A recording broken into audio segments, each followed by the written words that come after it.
Assalamualaikum warahmatullahi wabarakatuh.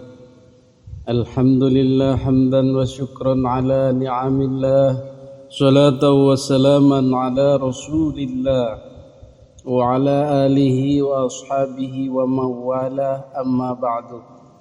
Hadirin para netizen yang dimuliakan Allah subhanahu wa ta'ala, pada kesempatan video kali ini kita akan mendengarkan pendapat Bang Haji Roma Irama atau Kiai Haji Roma Irama terkait nasab Ba'alwi.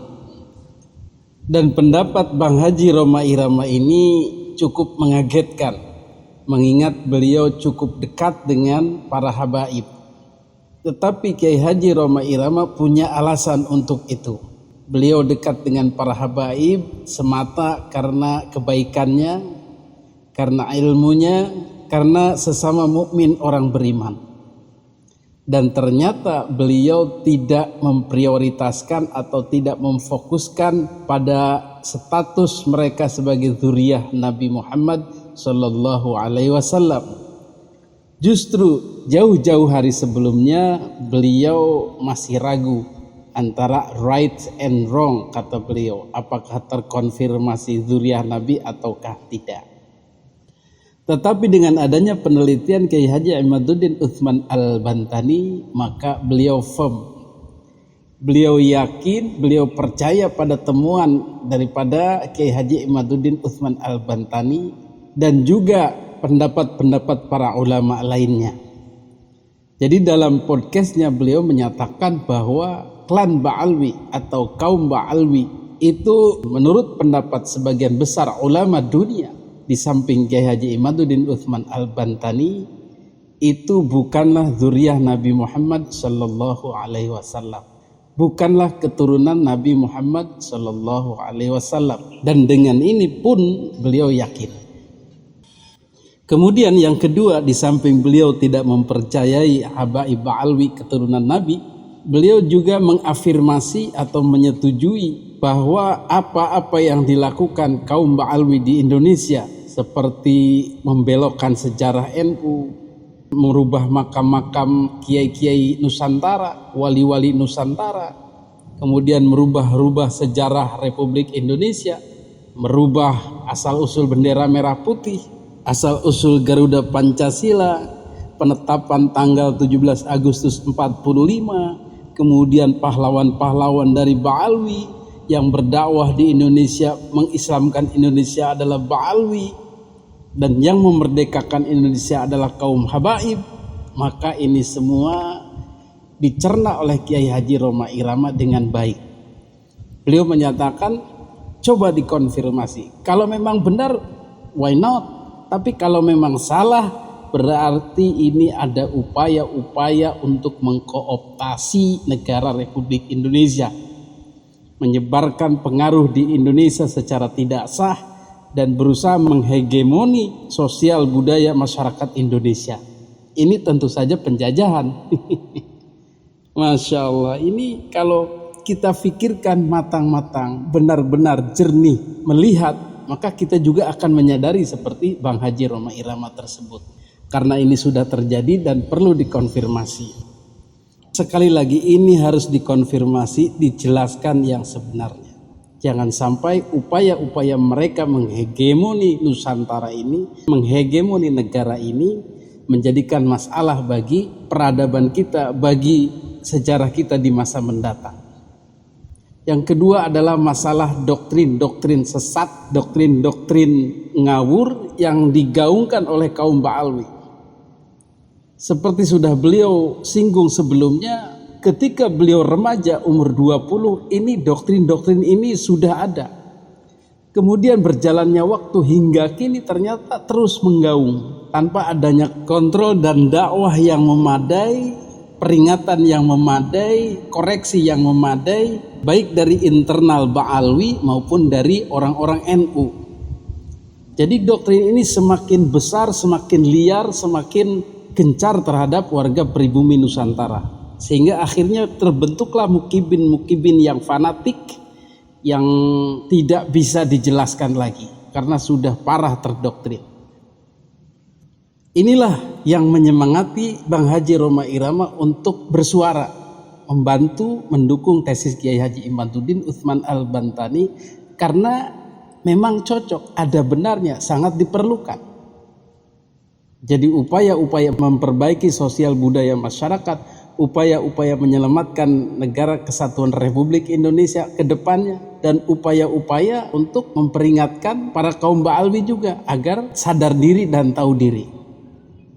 Itulah 3 poin yang menjadi perhatian Bang Haji Rhoma Irama dan perhatian kita semua untuk terus menggaungkan suara ini, untuk terus berdakwah agar kesalahan-kesalahan ini, kesesatan-kesesatan ini bisa segera dihentikan atau dikoreksi. Berikut penuturan beliau. Yang kedua, ada yang bersifat nasionalisme, ya, bahwa Wali Songo, kita ini yang namanya bahasan ini, maaf sebelumnya, masalah nasab ini sudah bukan pembahasan nasional, tapi sudah merupakan pembahasan internasional. Jadi dunia ini membahas masalah nasab, dan menurut para ahli nasab di dunia sampai saat ini, ya ternyata lebih, katakanlah, berpihak kepada bahwa Ba'alawi ini bukan dzurriyyah Nabi. Itu bukan urusan saya, ya. Bukan urusan saya, itu terserah para ahli sejarah, para ahli nasab. Tapi terkonfirmasi seperti itu di ulama-ulama dunia ini, seperti itu. Nah, yang kedua, munculnya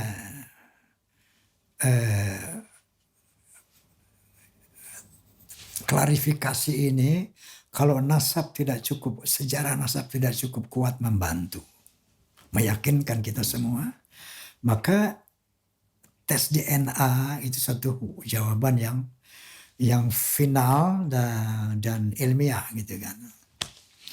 Bahwa ada sanggahan-sanggahan dari kelompok Ba'alawi bahwa gen itu, genetik hanya bisa dideteksi hanya sekian keturunan, 5-7 keturunan kesananya udah nggak bisa.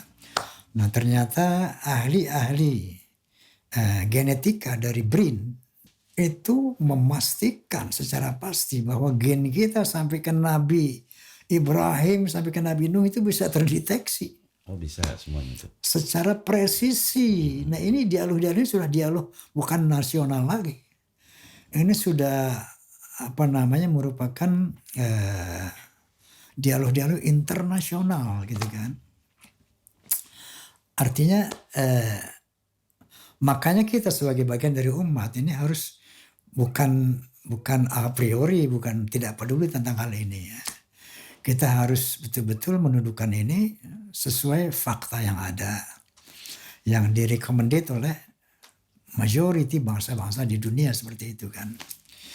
Nah, kemudian saya katakan tadi dalam konteks nasionalisme ini pun ada satu kekhawatiran, khususnya yang muncul dari kelompok dzurriyyah Wali Songo, ya. Mereka mengklaim bahwa Wali Songo itu adalah dari Ba'alwi, semua Habib. Konon mereka ada bikin kuburan-kuburan palsu yang telah diketahui dan telah dibongkar. Itu informasi yang kita lihat di media-media sosial. Klaim-klaim ini dibantah keras oleh kelompok Wali Songo, bahwa mereka bukan turunan dari Yaman, bukan dari Arab Yaman. Nah, ini dibantah keras oleh Wali Songo. Nah, kemudian di samping itu ada klaim-klaim dari Ba'alwi yang kita bisa dengar sendiri, telah begitu luas tersosialisasi, bahwa kalau nggak ada habaib, Indonesia nggak akan merdeka. Bahwa pahlawan-pahlawan nasional di Ponorogo, Imam Mujahid itu adalah semua habaib, Wali Songo habaib. Kemudian bendera merah putih itu dari habaib, kemudian Garuda dari habaib. Ini artinya ada satu klaim yang jelas mereka mengkooptasi ini. Kalau itu sejarah adalah benar seperti itu, why not? Kalau emang sejarah seperti itu benar adanya, kenapa tidak? Kita harus mengakui fakta. Tapi ketika itu hanya klaim-klaim yang tidak berdasar, ini astagfirullahaladzim, ini yang menimbulkan keresahan di kalangan umat ini. Timbullah keresahan, apakah Ba'alwi ini tidak sekedar mengklaim sebagai turunan Nabi, tapi mau mengkooptasi bangsa Indonesia, mau menghegemoni gitu. Bahasa bahwa Indonesia ini gue yang kasih, Indonesia ini gue yang merdekain. Setelah menafikan para pejuangnya sesungguhnya, menafikan para waliullah, yang Wali Songo itu yang mengislamkan Indonesia jauh sebelum mereka datang ke Indonesia. Ini sebetulnya yang perlu diluruskan sehingga tidak ada lagi keresahan di kalangan umat, di kalangan bangsa selama ini.